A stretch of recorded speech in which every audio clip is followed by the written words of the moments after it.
Good afternoon, everyone. And the first item of business today is questions regarding infrastructure, investment and cities. Question 1, Liz Smith. To ask the Scottish Government what rail infrastructure investment it plans between Perth and Edinburgh. Mr Keith Brown. There are no current specific investment plans for the Perth to Edinburgh route, but the £60 million Scottish Network Improvement Fund is being made available over the period 2014 to 2019, and this fund will support the funding of infrastructure improvements across the network in line with the strategic priorities of the Scottish Ministers, including improved journey times, connectivity and resilience. Network Rail will be expected to use the fund to exploit opportunities available through current or planned works. Thank you. Liz Smith. The Minister will be aware that in 2007, as the candidate in the local constituency, he was a keen supporter of calls to reopen Kinross Station. And he'll also know that Transform Scotland has spoken of the considerable benefits which a new line could bring to the local economies in Perthshire, Kinrossshire and Fife, as well as obviously reducing journey times between the North and the Central Belt. What proposals, if any, can residents expect to see in improving the rail network between Perth and Edinburgh? And will this include a commitment from the Scottish Government to look again at the feasibility study into reopening a Kinross link? Minister. Well, on the latter point raised by Liz Smith, I can say that officials are in discussions with Transform Scotland who made this suggestion, but I can remember 2007. I can remember a vote which committed this Parliament to £500 million of investment in the trams network. And of course, one of the issues about further train works and rail works to improve the infrastructure is the availability of resources. Liz Smith will know, I'm sure, that we have around over a one-quarter cut in our capital budget, and that impacts on what we can do. But as I've said, there will be continuing improvements to the line, and it will be the case that the overarching project of a new line, or the reinstatement, in fact, of the old line between Perth and Edinburgh, will be looked at by Transform Scotland and officials, although it was something that was looked at in detail in the STPR previously and ruled out on the grounds of cost. Many thanks. Question 2, Annabel Goldie. Thank you, Deputy Presiding Officer. To ask the Scottish Government what its position is on the structure and operation of the community transport system across the country. Minister Keith Brown. The Scottish Government recognises the valuable service that the community transport sector provides and also applauds the volunteers who give their time to help provide these services, which are very much appreciated by their users. The nature of the services, though, differs from area to area due to a range of factors, such as, for example, how individual local authorities assess needs and allocate budgets in their specific areas. Annabel Goldie. Deputy Presiding Officer, many elderly people eligible for a free bus pass rely heavily upon community transport, whose merits the Minister has just lauded, and they regard that as an essential support, but they have to pay for that facility. Does the Minister accept this is both illogical and it's unfair? And does he agree a much fairer system would be achieved by raising the age of eligibility to 65 in line with the pension age and extending the concessionary travel scheme to community transport, thereby removing the current unfortunate discrimination? Minister. Can I say there are a number of issues which are raised by the proposal which Annabel Goldie outlines, not least the concessionary travel applying to community transport sector would throw up a number of issues. For example, the current campaign which has been run by Age Scotland would ask for that to be done at a reimbursement rate of 100%. Whereas our current proposal, our current system, delivers reimbursement at around 60%. So that would raise issues, and also because of the nature of community transport, some of which is taxis, some of which indeed is mopeds, and some of which is bicycles, it would be very difficult, first of all, to have the infrastructure which is necessary to the concessionary scheme in order to audit that. There's also, of course, the cost, which is estimated variously in excess of £11 million. Before it was actually implemented. And of course, once you implemented it, if you provide a completely free service, the likelihood is that usage will go up. So there are real issues to do with the sustainability of the scheme itself as well. What I would say to Annabel Goldie, though, is this matter is being looked at by the Infrastructure Committee in some detail, and I do await their findings to see what learnings the Government can take from their investigation into this area. Thank you. John McAlpine. Thank you, Presiding Officer. I previously wrote to the Cabinet Secretary for Finance and Sustainable Growth on the plight of Annandale Transport Initiative, whose fleet of buses desperately needs renewed. Is the Transport Minister able to tell us whether government discussions with the Community Transport Association and SCVO are likely to result in a fund being established to help groups like Annandale Transport Initiative replace vehicles? Sir. What I can say to John McAlpine is this is an area that we are looking at. And also I think many people within the community transport sector would see this as a more pressing demand than perhaps a concessionary travel extension, which has been mentioned already. I think it would be important if the government was to do that, to also look at how we could ensure and encourage community transport providers to use their buses or to employ buses which are more environmentally friendly in the way we've done with the Green Bus Fund. But it is a matter which has been given consideration at this time. Margaret McCulloch. Thank you, Presiding Officer. It was to come in on Annabel Goldie's question as a supplementary. To say to the Minister that ICI Committee has been hearing that around 60% of community transport initiatives were created during the lifetime of the Rural Community Transport Initiative and Urban Demand Response Transport funding streams. Since those funding streams were rolled into the Concordat with local authorities, only 9 new groups have emerged. Does the Minister believe that Concordat and single outcome agreements are properly supporting the development of community transport, given the excessive funding pressures on councils? Minister. Yeah, I think that question, to be honest, is best directed at councils. The principle of the Concordat is that the Concordat and the fact that we eliminated ring fencing almost completely from the grants to which we give local authorities was because we recognise that local authorities, as distinct from any other governmental body, have their own democratic mandate. It's up to them to take decisions on that. As a local authority councillor for many years, we were pretty fed up with government telling us where we should spend our money. So the Concordat had the idea that council should be responsible for that. If they've not invested in areas in which local people have an interest, then it's for local people to make that point to the local elected representatives. And of course, they can make them accountable at the ballot box. But the Concordat is something which we've supported, even if it sometimes doesn't have the outcomes that we would like. That's a democratic inevitability of the system. Many thanks. Question 3, Mark Griffin. Thank you. To ask the Scottish Government what support it provides to the private housing sector. Minister Margaret Burgess. The Scottish Government is supporting activity in the private housing sector through a range of actions, including our LIFT shared equity schemes, the National Housing Trust Initiative, the House Building Infrastructure Loan Fund and our guarantee support for the My New Home Mortgage Indemnity Scheme. In addition, we have announced £120 million of funding over 2 years to support a significant Scottish new build shared equity scheme, part of an overall commitment to invest an additional £290 million in loans and equity support for housing. Thank you. Mark Griffin. I thank the Minister for her answer. I assume the Government is aware of the recent report by Bank of Scotland on second steppers. Can I ask what support can the Government offer to second steppers who wish to move on from their first property, potentially to start a family, but face difficulties in selling their home due to a lack of offers and a reduction in equity caused by a reduction in house prices? Minister. I'm aware of the issues that the member raised, and the Scottish Government is looking at ways of assisting second steppers more than we're currently doing. And the new scheme we're looking at, we would hope, would be able to assist second steppers, but they're also assisted in terms of the open market shared equity scheme, where a new someone buying their house for the first time moves into that, allowing someone then to move on and move up the housing ladder. So we are assisting second steppers, and that will be looked at as part of the £120 million scheme that we're working up at the moment. Thanks so much. Question 4, David Torrance.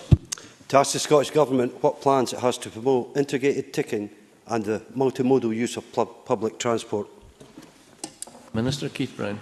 In October 2012, the Deputy First Minister launched the Scottish Government's Smart Ticketing Delivery Strategy. And the first phase of that strategy involves Transport Scotland leading and coordinating a programme of pilot projects across Scotland, working collaboratively with RTPs, local authorities and transport operators.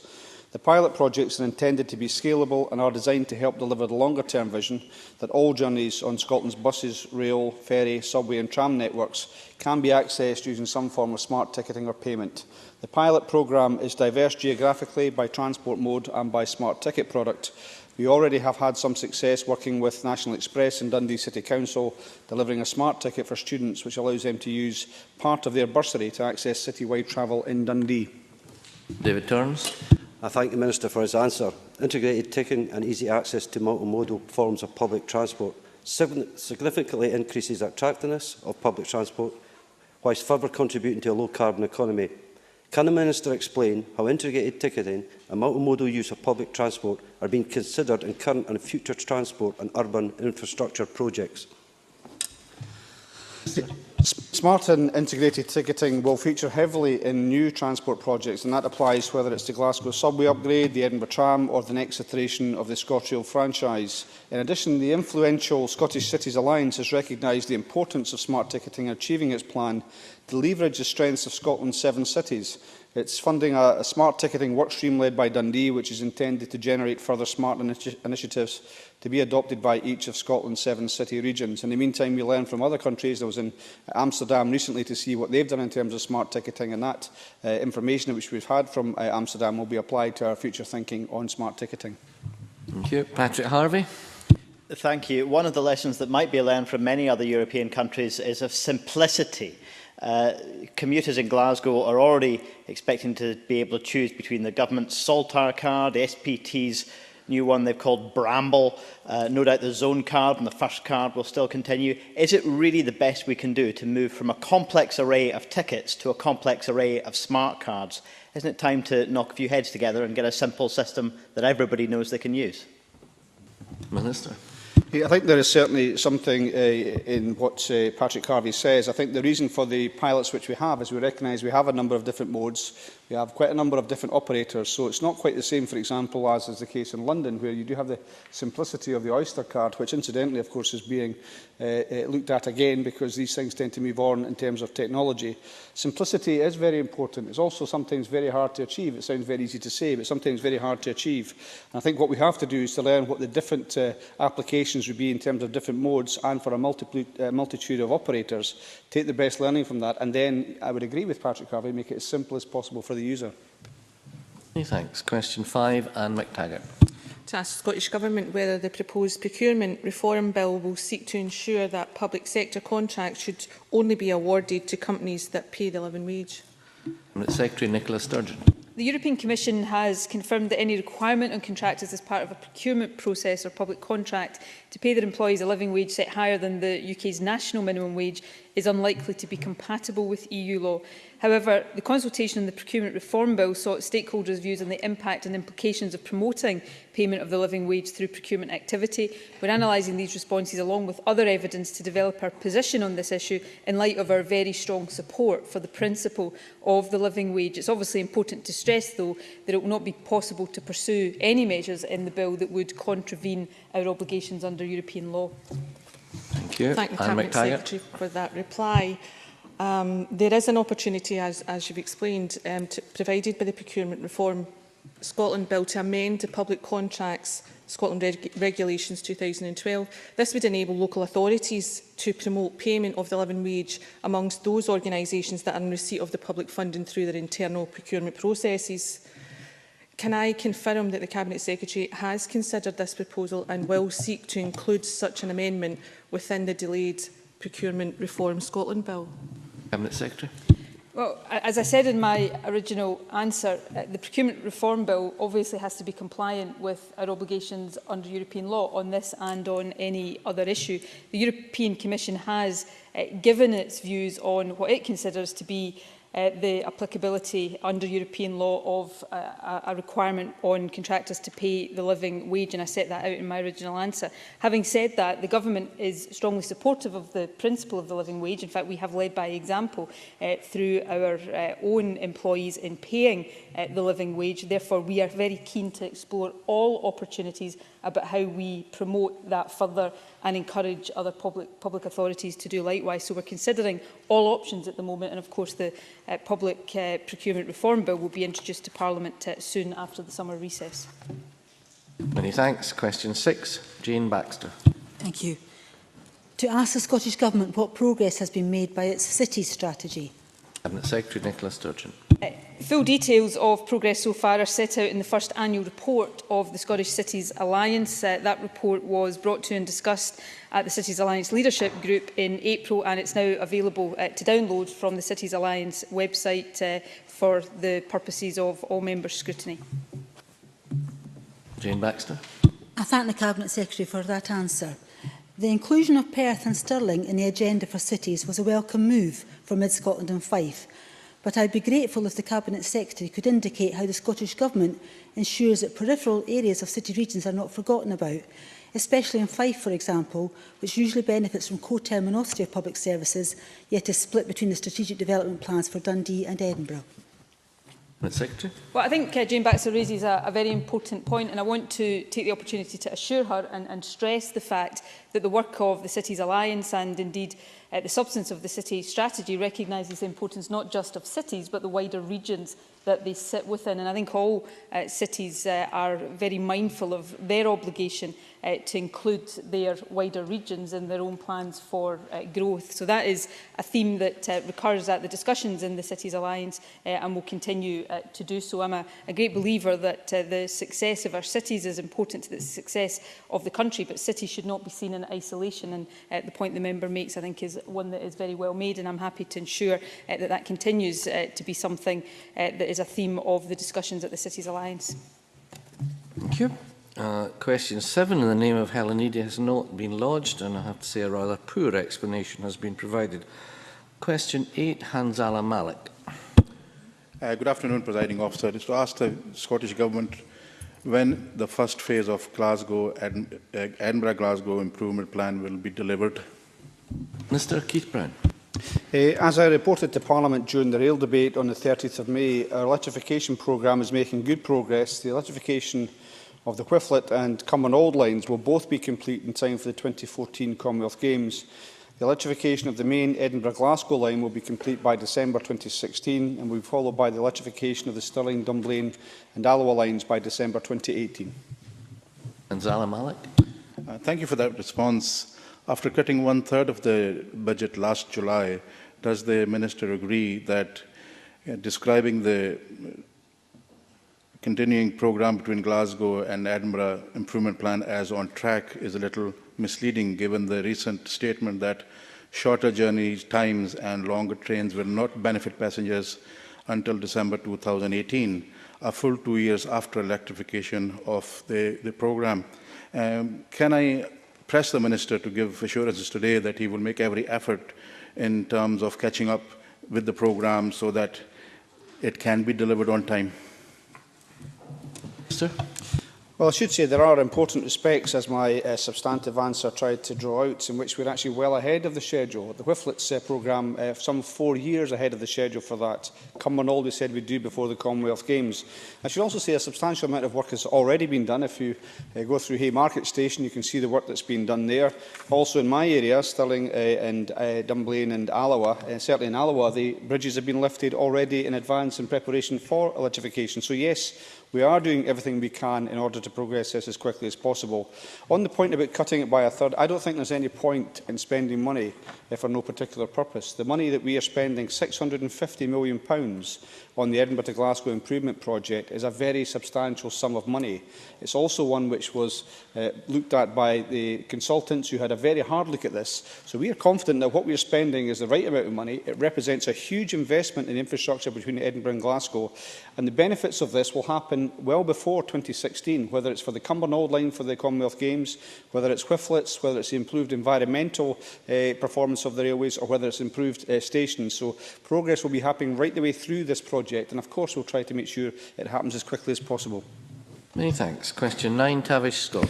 Thank you, Presiding Officer. Can I ask the Scottish Government when people and businesses in Shetland will be advised whether their area will be included in the 75% of the islands that Highlands and Islands Enterprise has stated will have access to superfast broadband? Cabinet Secretary Nicola Sturgeon. Highlands and Islands Enterprise and BT expect to announce the first locations to be upgraded through the Highlands and Islands Next Generation Broadband project this autumn, and that's following completion by BT of the first phase of its detailed network planning. Further regular announcements will be made throughout the project. At this stage, therefore, it's too early to say where in Shetland the first locations will be. It is important to stress, however, that this transformational project will deliver significant improvements to broadband connectivity to at least 75% of premises in Shetland. No commercial rollout was planned in Shetland, which demonstrates the impact that this public sector investment will have on the islands. Thank you. Tavish Scott, briefly, please. Thank you. Can I thank the Deputy First Minister for the honesty of that answer? Would she also accept that as I understand it, there are no plans to improve any of the 7 Exchange Activate telephone exchange which exist in Shetland, and therefore the policy is the wrong way round. Surely it should be to get broadband to areas that currently have none or little of it, rather than to enhance areas which already do have it. Cabinet Secretary. I think that's a slight mischaracterisation of the policy. I do believe the policy we're pursuing is the right one. It's ambitious and it is about delivering infrastructure to people right across the country. In terms of Tavish Scott's point about Exchange Activate, it's too early, I think, to answer that precisely at this stage, but it is important to point out that for any exchanges that are not upgraded, there will be the establishment of and access to an innovation fund to assess technology options once the fibre backbone has been deployed and new innovative solutions are available to exploit the fibre, and that does have the potential to benefit these very small exchanges longer term. So I hope that is reassuring to some extent to Tavish Scott, but I'm happy to keep him and other members with an interest updated as more detail of these projects roll out over the next few months.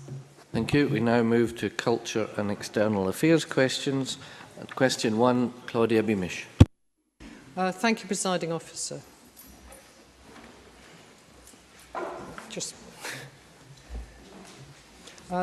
To ask the Scottish Government what support it is giving from its International Development Fund for people in the occupied Palestinian territories of Gaza and the West Bank. Minister Humza Yousaf. Thank you, Presiding Officer. The Scottish Government remains concerned about the situation between Israel and Palestine, supports all ongoing international peace efforts in the region. The Scottish Government International Development Fund supports a robust programme of development work concentrated, I think as the member knows, in sub-Saharan Africa and South Asia, but as well as providing for those long-term development projects, we also support humanitarian interventions around the world. Most recently, the crisis affecting Syria, but previously we have supported the Palestinians in Gaza back in 2009. Sorry. I thank the Minister for that answer. As part of the Council for European Palestinian Relations, I went with a parliamentary delegation along with my colleague John Finney, as the Minister knows, and visited Gaza just 6 days after the ceasefire last November. Can the Minister tell the Chamber if there's been a Disasters and Emergency Committee appeal, and has the Scottish Government contributed to this? And could the Minister also confirm whether or not any additional funding has been made available to the people in the occupied Palestinian territories through other schemes, such as the Climate Challenge Fund, or when it's reviewed, whether it might be possible to do this? Thank you. I thank the member for the question. I do note and I do put on record the substantial amount of work that the member and Mr Finney have done in relation to the situation in Gaza. I read her report on our website when she arrived back. I think it gave a very harrowing account of the pragmatic life that Gazans have to live. In terms of the International Development Fund, it is focused very much in the areas that I mentioned in my previous answer. That is because we have in earnest a modest budget that must be targeted to make the full impact. We have given previous interventions. I'm more than happy to meet the member to explore other ways that we can provide support, but we'll always look to do that. We've been consistent that the blockade in Gaza is unjustifiable. We believe that the continued building of settlements is illegal, along with the UK Government, and we'll do everything that we can do with the powers that we have to continue to make that case for ordinary Gazans who are living in absolutely horrendous conditions. Thank you very much. Jamie McGregor. Thank you. Does the Minister share my welcome for the work of the UK Government that is doing through the UN Relief and Works Agency in seeking to build new schools in the Gaza Strip to expand access to education for 24,000 pupils? Minister. Yes, I do, and I also recognise the role that the UK Government, through DFID, through the Foreign and Commonwealth Office, have played in trying to create peace in what is an extraordinarily difficult situation. I believe that we could be doing more. I believe that the UK Government is doing as much as it possibly can, no doubt. And diplomatic interventions I recognise can be difficult. But the projects that the member outlines are very important. Education is important. But fundamentally, we have to get through the point that having the blockade of Gaza, continuing to build settlements in the occupied territories is counterproductive in order to achieve peace. And I'd happily work with UK Government officials to see where Scotland can assist in that endeavour. Thanks. Question 2, Ken McIntosh. To ask the Scottish Government what input it will have to Creative Scotland's new vision statement. Cabinet Secretary Fiona Hislop. I understand that Creative Scotland are producing a forward plan for the next 3 to 5 years to replace their initial corporate plan. All non-departmental public bodies are required to have such a plan. I expect it to include actions to take forward the Scottish Government's vision for culture and heritage as set out in my recent Talbot Rice lecture and my forthcoming letter of guidance. McIntosh. Thank you, and I thank the Minister for her confirmation of a quote that was in the Scotsman last week, in which he very boldly said, I am the Culture Secretary in Scotland, and what I set out in the vision is what I expect from all the different bodies that receive funding from taxpayers in Scotland. Will the Minister's vision include abandoning the current insistence on short-term support for medium and small-size arts companies and moving back to providing 2 to 3 years funding, giving them the security and, crucially, the artistic freedom that they need? I think the member quotes my answer to a direct question that I gave after a lecture which has been very well received by the sector. I would draw his attention to the board's statement on the 7th of December and also its action plan from March, which actually addressed some of the issues of concern. He might be aware there's been a considerable amount of work and consultation being taking place over the last year. One of the issues was about continuity and certainty of resourcing, and if he has kept abreast with the developments over the last year, he will see that actually the board have already taken steps to make sure the funding streams are changed to give some kind of certainty and continuity. To address exactly the point he's made, we are well on the way to improvements here. Thank you. Tavish Scott. Okay, I wonder if the Cabinet Secretary could clarify from her lecture last week whether economic criteria will play any role now in arts spending for projects at the length and breadth of Scotland.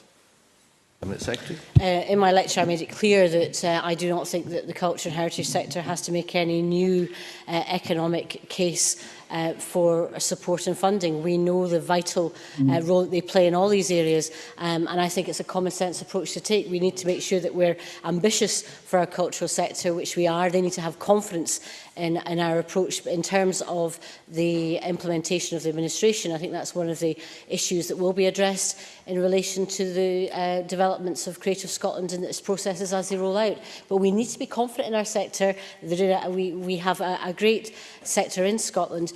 We have fantastic artists and writers, and they need the space and the confidence to get on with what they're good at. And I think it would be a strong message from this Parliament if I had support in taking that message forward on behalf of all of us. I regret question 3 has been withdrawn only today, and for not entirely the best of reasons, in the name of Patricia Ferguson. Question 4, Graham Day. Thank you, Presiding Officer. To ask the Scottish Government what recent discussions it has had with BBC Scotland regarding the impact of reductions in its budget. Secretary Fiona Hislop. Both the First Minister and I continue to have serious concerns regarding the impact of reductions in the budget for BBC Scotland and have repeatedly made this clear to the BBC. That concern is shared by parties across this Parliament, as the unanimous report of the Education and Culture Committee on Broadcasting published on the 9th of May demonstrated. On the 1st of May, the First Minister met the new Director General of the BBC, Lord Hall, and raised concerns regarding the impact of these budget cuts. The discussions were positive, and I look forward to this dialogue continuing. In particular, I welcome the BBC's announcement on the 21st of May of a new £5 million investment package, which will help create a wide range of new content for Scottish audiences in the run-up to next year's independence referendum. They also confirmed that further investment will follow for the Glasgow 2014 Commonwealth Games. Graham Day. I thank the Cabinet Secretary for that answer, but can I ask her, is the Government satisfied that BBC Scotland is currently sufficiently well staffed to gather news in rural areas around Dundee, the North East, Highlands and Islands, Dumfries and Selkirk? And can I ask what, if any, reassurances the Cabinet Secretary or the First Minister has received from BBC Scotland over provision of regional radio news bulletins to areas such as these following the planned digital switchover? Cabinet Secretary. No, in relation to the first part of the question, I'm not. I also share the concerns in the report that I referred to by the Education and Culture Committee. In paragraphs 37 and 41, they said, when asked about the current level of local news reporting in Scotland, Mr Thompson, the previous Director General of the BBC, acknowledged that insufficient coverage of different regions of Scotland was a concern expressed to the BBC by the public in Scotland. We note Mr Thompson's current his comments in response to insufficient coverage of different regions of Scotland, and we would welcome an update from the BBC on the detail of its plans to ensure that coverage of different regions in Scotland is improved. And I concur with the all-party report that was produced by this Parliament. In relation to the digital area, we've as yet had no decision made by the UK Government in relation to digital radio switchover, which may have a knock-on impact on some of the points in the second part of his question. Many thanks. Supplementary from Stuart Maxwell.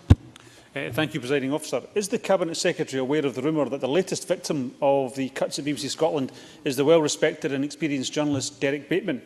Can I ask what the Cabinet Secretary's view is of BBC Scotland saying they will provide full in-depth programming in the run-up to 2014, while at the same time they're getting rid of experienced and knowledgeable broadcast journalists from their staff? Cabinet Secretary. It wouldn't be appropriate for the Scottish Government to intervene in the operational and editorial decisions of broadcasters, including the BBC, or in relation to specific human resource decisions. I do welcome the £5 million investment by the BBC in relation to the referendum. That is welcome, but it would be unfortunate if the BBC lost expertise at the precise moment when the country and indeed the world needs to hear our story. Many thanks. Question 5, John Pentland. To ask the Scottish Government what action it has taken regarding the free-to-air broadcasting of major events. Cabinet Secretary Fiona Hislop. The Scottish Government has consistently argued that major events of national interest to Scotland must be made available live and free-to-air television. The Scottish Government and its partners in delivering the Ryder Cup at Gleneagles and the Glasgow Commonwealth Games in 2014 will play a major role in staging two of the world's greatest events here in Scotland, with guaranteed highlights on free-to-air terrestrial television. John Pentland. Can I thank the Cabinet Secretary for that answer? But given the Cabinet Secretary's recent euphoric announcement that in the land of milk and honey all Scotland matches would be free to air, has the Cabinet Secretary considered the cost, contacted the national football authorities and UEFA and sought legal advice regarding existing contracts and EU directives? Or is this another case of ministers making assertions rather than seeking assurances? Cabinet Secretary. Dear, oh dear, how sad. I think the fact that people in Scotland would want to see their national team playing is something that we would want to support. But in relation to contracts, I'm fully aware of responsibilities in relation to contracts. You'll be aware that the SFA has just announced a deal for rights over the period 2014 to 18. Similarly, in other areas of broadcasting, we've already made clear our intention to honour contracts that exist. But of course, when they come up for renewal at a future point in time, that will be post-2018, obviously we would look at the market conditions and have discussions with the relevant sports bodies at that time and opportunities. But, you know, I've heard of arguments that are glass half full, but this seems to be a glass half empty approach to the opportunities for the young people of Scotland to benefit from watching their national team. And I think we should all get behind the Scottish team, particularly following their great result recently against Croatia. Thanks. Question 6, Stuart Stevenson. To ask the Scottish Government what assessment has been made of the contribution that local arts festivals make to communities in regeneration areas. Minister Humza Yousaf. We are aware of the significant cultural, social and economic contribution that Scotland's arts and cultural festivals make to all communities. This is why Creative Scotland's Creative Place Awards, for example, reward the hard work and imagination that contribute to the rich cultural life of a community, as well as the social and economic well-being of that community. Stuart Stevenson.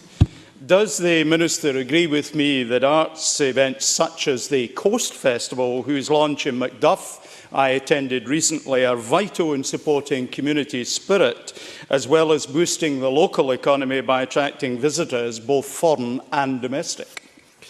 Minister.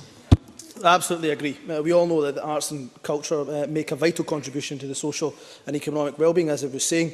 But also, on top of that, they're a great way in which people can come together, as the member says, share those creative experiences. I heard on the specifics of the Coast Festival that it was a fantastic success, in particular the Sandcastle competition, the rubber duck race. But I was delighted that they took the opportunity in our year of Natural Scotland to celebrate the beauty and creativity of the Banffshire coastal towns.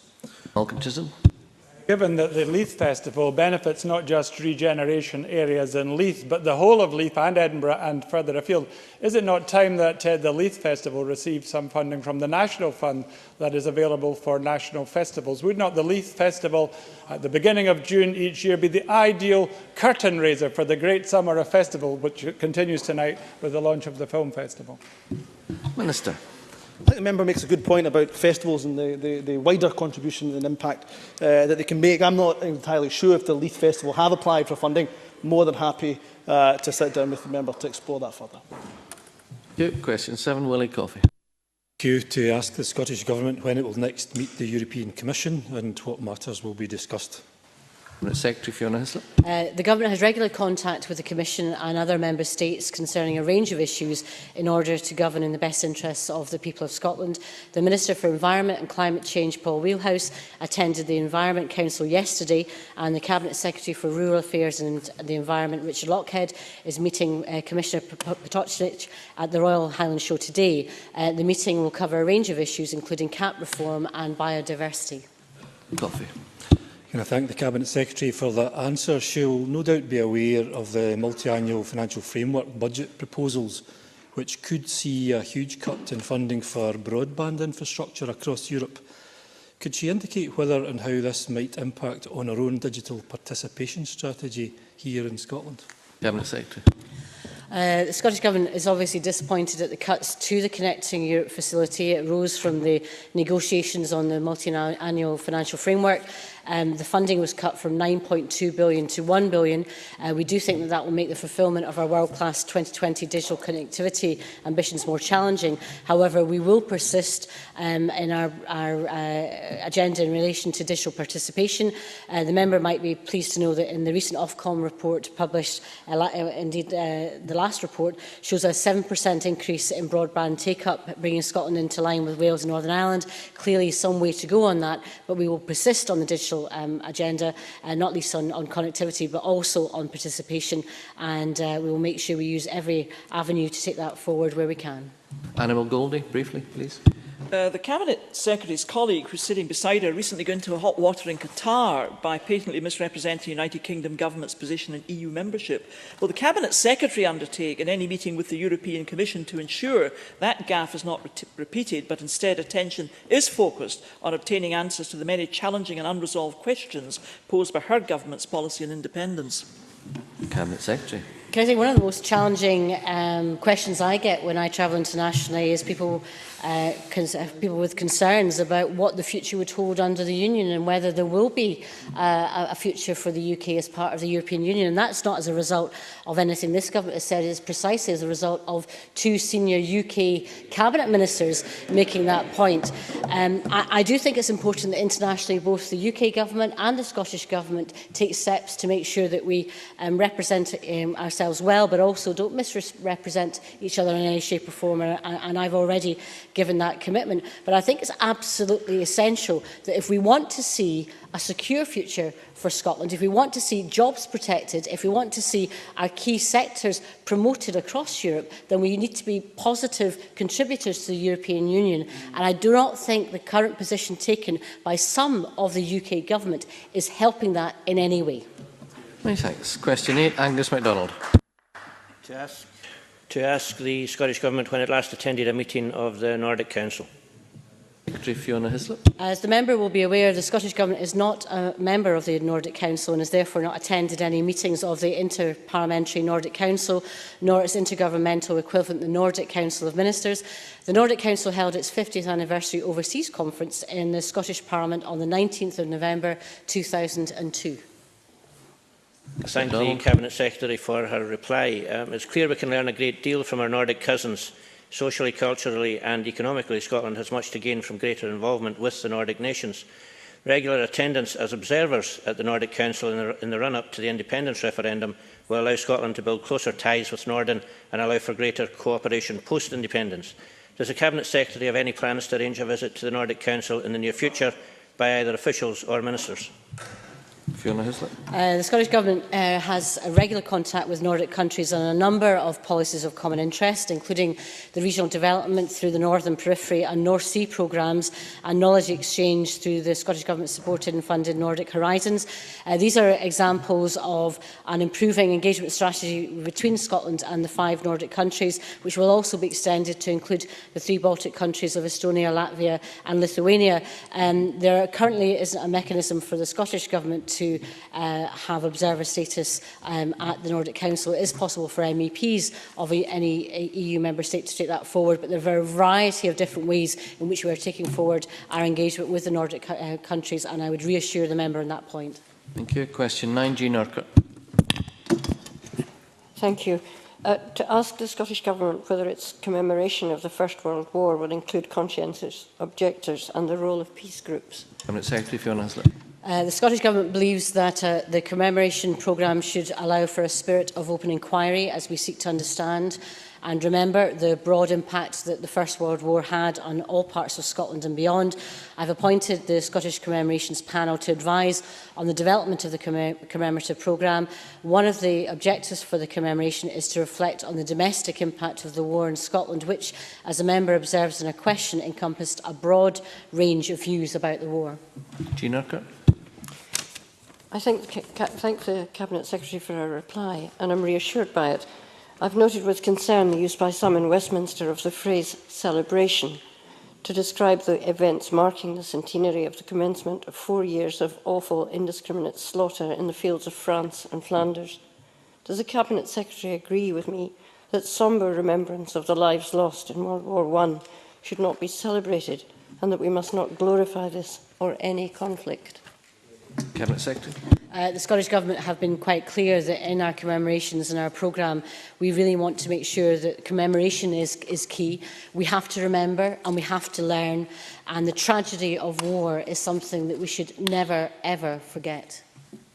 Many thanks, and that concludes portfolio questions. And the next item